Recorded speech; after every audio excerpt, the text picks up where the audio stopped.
Hello, everyone. We'd like to welcome you to the Spice Money Fireside Chat. We have with us today a very true Desi entrepreneur, Mr. Bhavin Patel from the LenDenClub. In his LinkedIn post, he's referred to himself as very Desi, someone who's known to be a very empathetic entrepreneur and has built LenDenClub into one of India's leading P2P lending platforms, truly innovative and transformative in their approach. We're very glad to have him on with us at this call.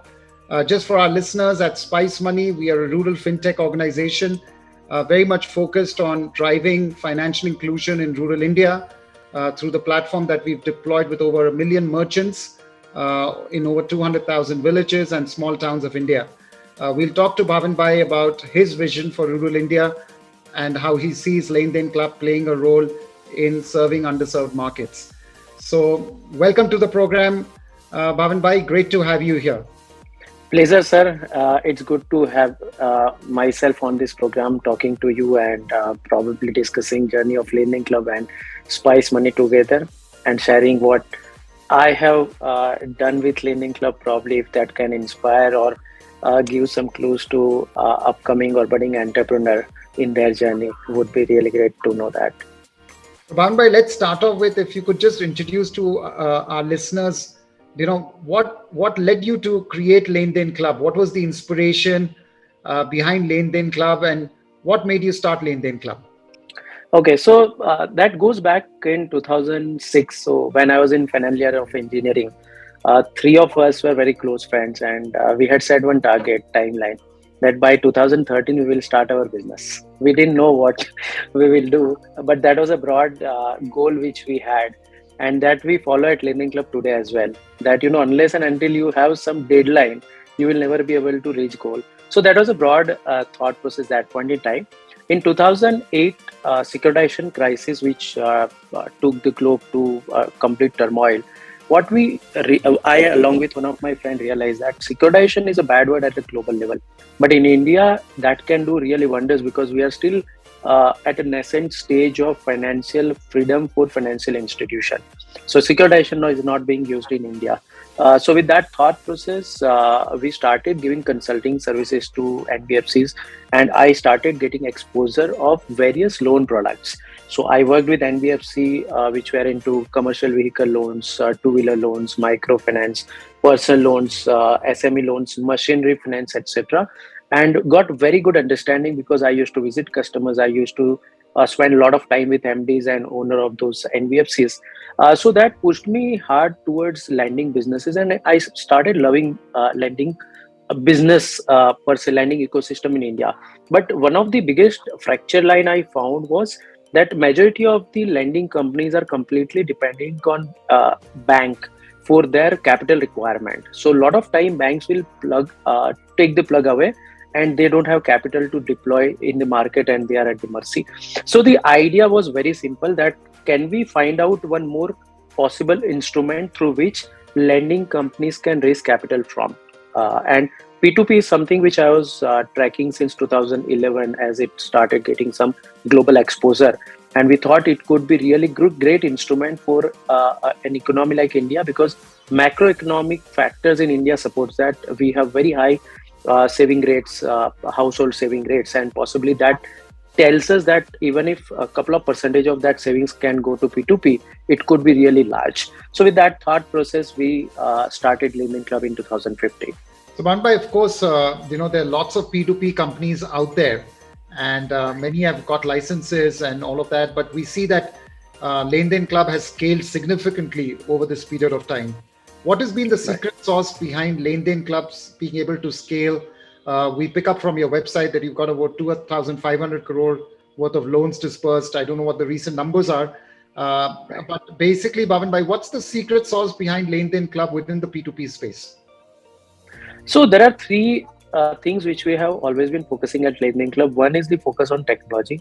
Whatever we do, that has to be executed via technology only. So we avoided using Excel-based calculation, Excel usage across the organization. So that was one very clear focus from the very first day. Second was the transparency, that whatever we do, whether it goes right, it goes wrong, that disclosures and the transparency has to be the utmost priority. So our operations and our information sharing with our investors are completely different than what majority of the P2P platform in India follows. And so these are two main recipes. And third is we want to keep things very simple. So our product or our mobile apps will carry very few features compared to any of the competitors. But the idea is, as a layman, they don't understand lending business, right? Somebody who is investing 50,000 or 5 lakh rupees, he doesn't understand lending business. So for him, we have to make sure that he understands a simplicity of the product. That okay, I am giving money to somebody, let's say 50,000 divided into multiple people, and that comes back. So technology focus, transparency, and the simplicity of the product has helped us scale business to this level. But Bhavin, when you would have started, you would have faced a lot of challenges, right? Because starting Right, a P2P lending platform is like you have to work on both sides, right? You have to raise right, money and you have to lend money, right? I'm right. assuming I'm assuming finding borrowers would have been easier than finding investors. Uh, how did you, or was it the other way for you, right? Was it easier finding investors than borrowers? How did the journey start for you, and what was the first big win which really started the scale up journey for LenDen? Was it any partnership that you ended up doing? So just talk to our listeners about many entrepreneurs on this call, Bhavin Bhai. So they would like to see, I'm an entrepreneur wanting to enter a space. What are these initial challenges you faced and how did you crack them? So I tell you before, जैसे books में आता है ना एक preface, और before this book started ये हुआ था, या मूवी में भी आता है, right? So before lending club was started by me and Dipesh in 2015. We started working on it from September 2014. But between 2012 to September 2014, the idea of lending club was, cancelled 3 times. So I discussed with some people around me that this is what I think can work in India, and then there will be a lot of negative feedbacks, and I'll stop and put it aside. After a couple of months, again I will rethink and realize, नहीं यार ये तो हो सकता है. Again I'll talk to 5 more people, and everybody will give the same feedback. So that pushed me hard कि यार नहीं होगा, क्योंकि सबका व्यू यही है कि पहली बार कोई भी सुनता था तब तो यही लगता था कि यार कोई 5,000 रुपया मुंबई में बैठे हुए कोई चेन्नई के बंदे को या दिल्ली के बंदे को क्यों देगा? मतलब कोई रीजन नहीं है, कोई ट्रस्ट करने का फैक्टर नहीं है, राइट? क्योंकि तब सिस्टम या कुछ भी नहीं था. But ultimately in 2014 mid I was very clear कि एक बार तो करना चाहिए, and that is how the new type of model comes out in the market. And then Dipesh and I came together and started working on this idea in September 2014. When we launched our first version of platform in August 2015, I still remember the date. The deadline which we set for ourselves was the Friendship Day.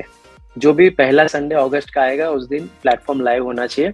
When we went live, after 2-3 days, we started seeing people coming to the platform, becoming investor, becoming borrower. But it took us 58 days to disburse the first successful loan. And that was arranged between completely strange people. So there were 2-3 investors and 1 borrower based in Mumbai whom we had given loan. That time we were only based in Mumbai because we were doing some physical verification. It was start of the business. So we wanted to ensure that we understand business first before we go full-fledged. So yes, those were the days where 58 days it took to disburse the first loan, and today sometimes we disburse so many thousands of loans every day. So from there to this number is the actual journey. So you moved from 58 days to 58 minutes to 58 seconds? Absolutely. Okay, very, very interesting. Very interesting to see that someone who works on deadlines constantly. So, Right. what is the next deadline you're working on? Oh, I can't disclose that. One which we have disclosed is this year we are going to originate 7,500 crore worth of loans, and we are on track of that. Wonderful. But given that you mentioned that household savings rate are high in our country, right? Right. Of course, you've built out an alternate investment platform for investors to park their savings, right? But there is risk associated with it, right? You are a platform, you're not a bank, right? Why should people trust your platform?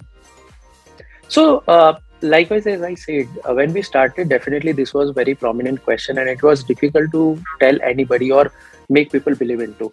But now today we have 7 years of history. Now the segment is regulated by RBI since 2018 mid, when we got our NBFC license. We were being tracked by the Reserve Bank of India, and all the monthly as well as quarterly data is being submitted to RBI, right? And that adds a huge credibility to this sector as well as the company as a lending club. Third, over last 7 years, we have consistently delivered return, and that shows the performance of this product. That yes, returns can be created. At a platform level, we have done a lot of things that the investment which we create for any investor. For example, you come on the platform and invest 1 lakh rupees. That 1 lakh rupee gets divided into thousands of people over next 12 months time period and comes back. So on Lending Club platform, we have hyper diversification up to 1 rupee. So you might end up giving 1 rupee loan to somebody who is looking at 10,000, 50 rupees to somebody who is looking at 5,000 rupees, right? So that is huge diversification which we have created, and the central heart of our system is the algorithm which matches borrower and the investor portfolio. So that algorithm works on the targeted return of 10 to 12% for each portfolio. So what we try here to do is, the platform has originated thousands of crores worth of loans. Now the probability of return at the platform level should match with the portfolio level, and that is how the allocation of the loan happens, and that's where the expertise is. So there are so many reasons for any investor to believe into, and when especially 4-5,000 crore worth of loans are already disbursed, and that has come back, given back to investors, and along with the returns, then it itself adds a huge credibility to the company. So from an investor point of view, Bhavin Bhai, you're saying on your platform, they can on an average expect a return of 10 to 12%. Right. Yeah. Versus putting money in the bank, your normal. Currently, it is around 5 to 6 percentage in 1 year FD from prominent banks. Right. And over time, have you seen the portfolio stabilize? In the initial days, were you seeing more losses happen on the portfolio because you don't guarantee this return to the investors, right? Right. So what has been your experience over time? Has the returns stabilized, or you were managing to give such returns from day one? So yes, it took some time for us to stabilize the return between this percentage, right? And these returns are adjusted after default rate, our fees, everything together. So these are net generation of returns at the portfolio level of the investor. It took some time, took couple of years for us to find the right formula, right mix of what should be the rate of interest, default rate, our fees, etc. But from 2018 till date, generally it has been between range of 3.5% to 6%, the annual default rates, which we upload quarterly basis on our platform and submit it to RBI as well. If we look at the peak, that was close to 6% after first quarter of the 2020-21, when we had the first lockdown, and that was one of the peak where there were a lot of confusion related to moratorium, etc., etc. But then also we were around 5.91, and then again it came down within next 3 to 4 quarters, and currently we are around 3.5 to 4% of NP level at the platform. So the COVID period, Bhavin Bhai, has not impacted your business? In a short term, it impacted. As I said, the moratorium, etc., created some issue at the user borrower level as well as investor level. But within 2 to 3 quarters, that became very normal. Also, from the next quarter onwards, the first quarter of 2021 was definitely impacted at the highest level. But Q2 onwards, things started getting normal. And Q2 was one of our best successful quarter since inception, wherein we originated one of the highest amount of loans. And since then, quarter on quarter, we have been growing.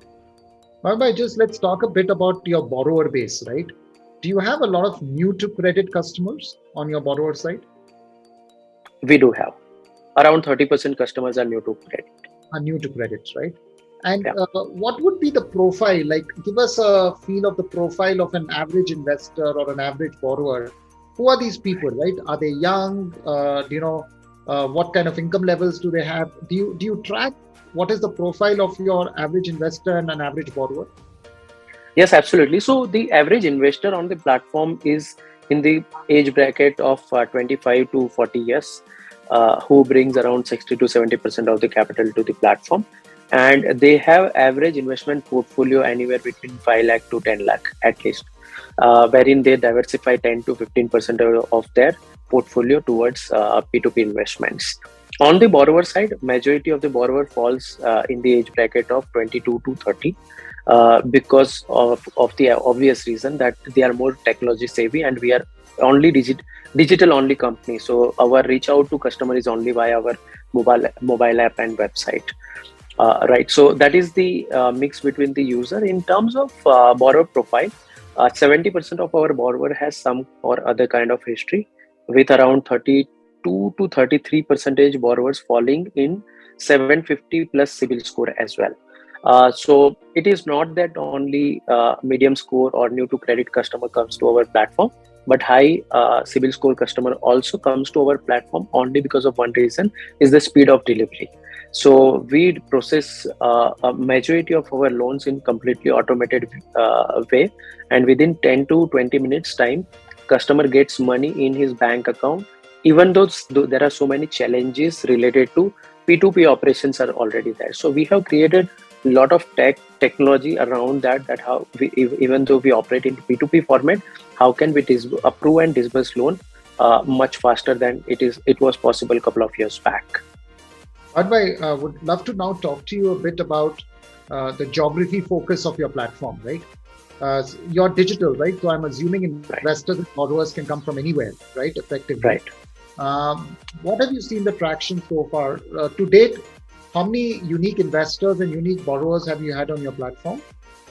So we have around 2 million investors on the platform and more than 4 million borrowers on the platform who have come to take the loan. And are these big metros, Delhi, Bombay, or are these also people coming from rural India or small towns? What is the profile? Around 40-45% of users are beyond onwards. So around 40-45% of our users are from tier 2 onward cities. 40-45% of your investors and borrowers? Yes, overall user base. Are beyond tier 2 cities? Beyond tier 2 cities. Anything you see unique about them? Any difference in the way they use the platform compared to those in bigger towns? So at this moment, size, age profile, any difference you observe? So only difference which we have seen so far, except from investment amount, is related to their age profiling. In the rural side, the investors or borrowers are much younger than our usual profile. So let's say at a platform level, 60% capital comes from 25 to 40 years of age bracket. From there, it is coming from 25 to 30 to 33 bracket. Because there the average user or somebody who is using more technology belongs to that age group, is what our understanding is based on our data. And even ticket size would be lower? As I said, except from ticket size. Ticket size is smaller than the urban population, especially metro and tier 1-2 cities. Yeah. So, Maiva, if I look at the entire P2P NBFC space, right, how is it contributing to driving inclusion, right? How do you see the space contributing to opening new to credit customers, helping solve for access to credit? How is this industry doing, and what more can this industry do? So together, all the platform of P2P lending has brought more than 10,000 crores of loans to customers across India. And if we look at, let's say, how many customers would have been served, I would say at least a couple of millions. And if we look at, let's say, if we target 4 people per family, then it has affected at least 4 million individuals at the country level. Though that number may sound little smaller compared to our overall population, but that is how any new thing starts. So if we are able to touch 4 million people and give them positive impact or support them by providing financial support, then possibly we have potential to reach to 40 millions in next 2 to 3 years time period. So yes, initial couple of years were slower, but after RBI regulation came in, we are, uh, I mean, growing like a completely new bandwagon in the lending ecosystem, and we see that going very aggressively over next 2-3 years by 2025. And Manbhai, if I ask you this, that in rural India, while the young are digitally savvy, you know, the elderly are not that much, right? So do Right. you see a trend where the younger person in the rural household is borrowing on this platform or such platforms for the benefit of the larger family? So, for example, today we see the microfinance industry working in Right. rural India, where the woman of the Right. house is the borrower, right? Here it seems like the young person of the Right. house is the borrower, right? Do you see this complementing the Right. microfinance industry in rural India?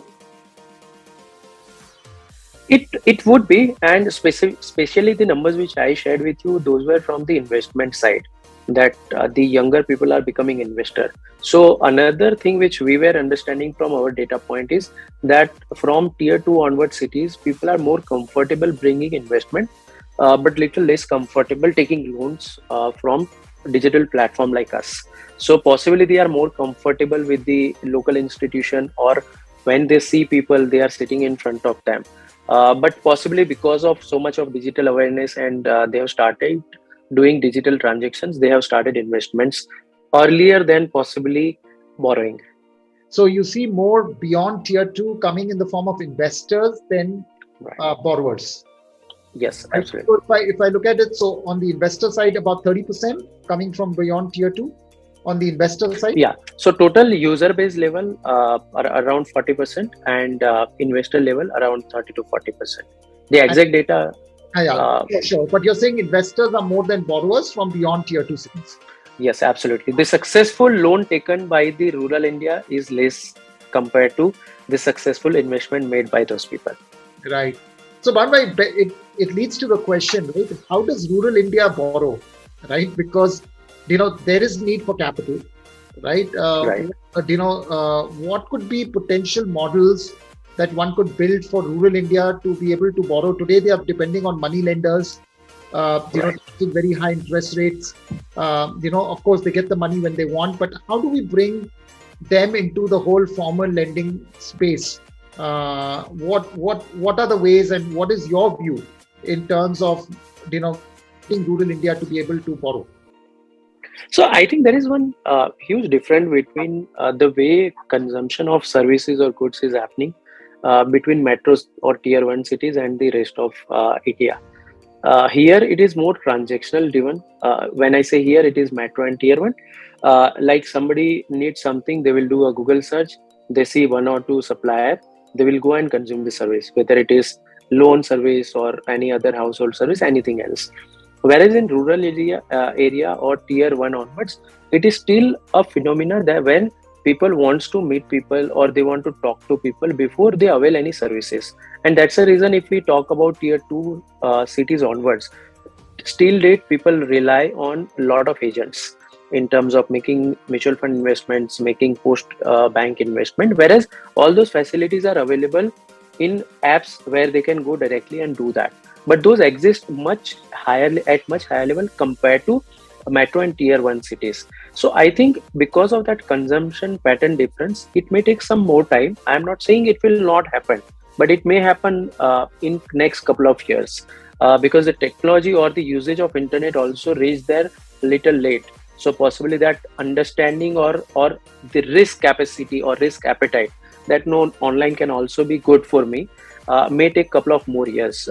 Till then, possibly if somebody has to crack that model, some kind of mix online plus certain centers, etc., could be possibly helpful to crack those markets. So when we were also looking at beyond tier 2 cities, one thing which we realized was people needs to see us in some or the other format before we reach out to them digitally. Then only they will have more trust on us, that yes, we can lend money on this platform, or we can go and avail loan from this platform. So that's our understanding. Basically, by what you're saying is that consumption in rural India needs assistance, So, Right. assistance-led consumption, right? Uh, Correct. and to share with you, Bhavan Bhai, at Spice Money, this is exactly what we are catering to. Okay. Because we have onboarded financial entrepreneurs onto our platform who Hmm. function as a digital bank branch in their community. So effectively, Right. we call them Adhikaris. So they are Spice Okay. Money Adhikaris, and we have a million of Spice Money Adhikaris using our mobile app to Hmm. serve their community with financial products and services. So Right. what you're describing is the exact experience we are seeing on the ground, where Right. consumers in rural are wanting to come to someone they trust in their community uh, to, Right. to get access to their money and to get educated about financial products, Right. rather than do it themselves on their smartphone, right? Correct. And Right. I think it's a different ecosystem that one needs to work on. Right. So it'd be great to see, Bhavan Bhai, how platforms like yours could partner with platforms like ours Absolutely. to serve consumers in rural India who are still being kept out of the formal financial services space. No, absolutely, sir. And I think that's a very clear understanding which we have. And we were talking to a couple of partners because we, being a digital company, we might not be able to create that reach. So the best idea is somebody who already has a reach can work together with a platform like us, and possibly together these companies can add value. Ultimate aim is to provide services to people, right? Businesses will definitely get benefit out of that, but how the most important part is the consumer who are facing the challenge should get benefited out of it. So, Bhavan, just last few questions. Talking about you as a person, as an individual, right? What is it that ideally you would like to see happen for Lenten Club going forward? What's your vision for this company? कहाँ पर आप ले जाना चाहेंगे इसको? What is the dream? So the when we started Lending Club in 2015, we started with a dream of 2030 that we should be one of the top 10 lending companies in India by 2030. Right, and still the same vision remains there across Lending Club members, that this is what we are heading towards. There could be some temporary successes, failure, etc. keep happening, up and down happen, but 2030 is the number which we are looking at. And when we say that we want to be to top 10 lending companies in the India, we could be as large as what Bajaj FinServ is today, or a couple of private banks are there, right? We may not have exact idea of how exactly we will reach, but we believe that journey is something unknown to anybody. Even for HDFC Bank, if we go back and ask them in 1990 that okay, where you will reach or how you will reach, where they may have answer, because that's some broad vision we set as owners or the founders of the company, but the journey is always defined along with the time. So journey we also don't know, but yes, we are confident that the way we have seen ourselves growing in last 3 to 4 years, we may reach there that padao probably before 2030. So that's where we are pushing each and every team members at Lending Club to believe into that dream and take company towards that. Do you see yourself participating and possibly applying for a digital bank license in the near future? What we are doing is already a banking activity with little different clothing or dressing. So I believe as far as banking activity is concerned, we are already doing. Whether exact banking license is required or not, today I would say no, we don't require, because we are still operating in the similar fashion. But in future, if that adds more benefit, probably we may look at it. But at this moment, no. What are some of the challenges you continue to see in your business? So how to maintain the equilibrium between the both side of user? So you asked that question. So I would say that in 7 years, 3.5 years we were short by borrowers, and 3.5 years we were short by investors. So both challenges are always almost equal, right? But uh, it's a good challenge to have more investors on the platform, because then you have more control on the capital. But yeah, time to time that keeps changing it. So I think the biggest challenge which we face is to reach out to more and more customer, educate them, and convince them to come to the platform and use it either side, to take a loan or become an investor. So today, if we look at that, out of let's say 15 crore financial literate Indians whom we want to reach out to. Possibly we have reached to just a tip of iceberg, right? And very, very few, maybe 0.01 percentage of overall population. So even a lot of candidates, even today, when we are little available across various platforms, news, etc., still a lot of time when we reach out to candidates to join the company or new customers or new wealth partners, etc., they would still be listening for the first time that, okay, there is a name like LenDenClub and you are into P2P lending. So I think that awareness creation is the biggest challenge. And it's not that we want to create just like that, right? We want to create impactful awareness so that customer understands what are the risk parameters available and how much exposure I should be getting on this platform. And then they come and participate in this collaborative efforts of taking lending to everybody in India. Bhavin bhai, my final question. What is your advice to young budding entrepreneurs or someone wanting to be an entrepreneur? Any word of advice for them? So advices are always available. As I shared my journey also before starting LenDenClub, that you will get a lot of opinions from people when you are before starting your at the stage of before starting your journey, or maybe after starting your journey. But it is your temperament and consistency of pursuing your dream will lead you to some good place. And there is no harm in taking risks. So as I said, I started my first business in 2008 and wind it up in 2011, joined one of my client company as a employee because I found that, okay, there is nothing beyond this point. Possibly it's a time to go back to jobs, understand more things, and bounce back with new idea or pursue another dream. Right? So there is no clear cut yes and no in the entrepreneurship, but it is your confidence and your understanding about what you are building is what should be mattering to your dream and firm. Well, thank you so much, Bhavin bhai, for taking out time to talk to us. To our listeners, you may have heard it for the first time, or may have heard Bhavin bhai earlier also. Man, very clearly driven by deadlines. He has a deadline for himself to be one of the top 10 lending companies by year 2030. I'm very sure he'll not only meet but beat this deadline. And we'll hear about him more and more in the years to come. A true entrepreneur in action and spirit. And love talking to you, Bhavin bhai. We will obviously see a lot from you in this space. You're truly a blue-blooded entrepreneur, and there's a lot we can learn from your journey. Thank you so much for joining us at the Spice Money Fireside Chat. Thank you. Thank you, Dilip ji, for having me here. Thanks a lot.